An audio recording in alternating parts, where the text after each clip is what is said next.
Renz is a dangerous man, attorney. Kung hindi nga dumating si Matt nung sinubukan niya akong kidnapin, baka kung anong nangyari sa akin, sa aming dalawa ng anak ko. Habang nagkakape sila Rose at Luz, ay giniit ni Luz na sana ay totoong nagsisisi na si Cristina, kaya tinanong ni Rose kung hindi siya naniniwala na nagsisisi na ito. Sinaad naman ni Luz na pangalawang beses na siyang nag-apologize na nag-aalala siya, lalo't nanay siya ni Gwen dahil apektado si Jerry kapag may problema ang mag-ina. Giniit naman ni Rose na naiintindihan niya ang kaibigan niya dahil sa lahat ng mga gulong hinaharap nila ay apektado ang mga anak nila dahil maging si Sandra ay gusto na nilang patawarin nila si Cristina.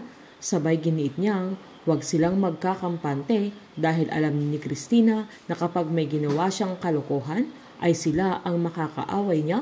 Kaya sinabi ni Luz na sana isipin din ni Cristina si Gwen na hindi lang puro sarili niya na hanga siya sa kabaitan ng dalaga. Sakto namang tumawag si Matt kay Rose sa sandaling yan upang ipaalam na umapela si Vanjie sa kaso ni Renz. Pinuntahan ni Rose sa city jail si Vanjie na sinabi niyang nabalitaan niyang iaapila niya ang kaso ni Renz na nanindigan siyang hindi dapat makulong ang anak niya. Sinumbat naman ni Rose na kailangang managot ni Renz pero sinumbat din ni Vanjie na si Matt ang dapat makulong.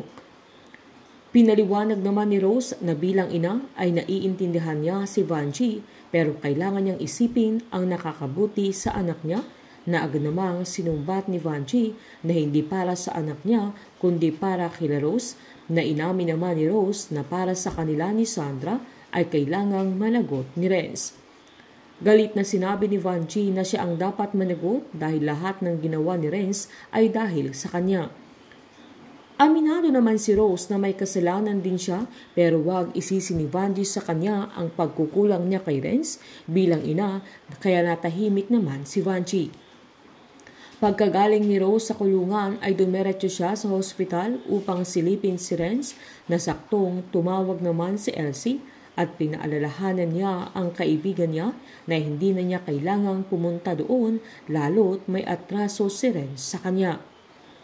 Giniit naman ni Rose na kailangang malaman ng attorney nila ang sitwasyon ni Renz para sa kasong isinampa nila sa kanya na hindi niya alam na nagtutulog-tulugan lang ang binata na pinaalalahanan naman siya ng kaibigan niya na kailangan na din niyang umalis.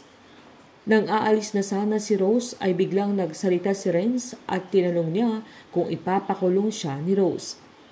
Dahil dito ay binalikan niya ang binata na gigil siya.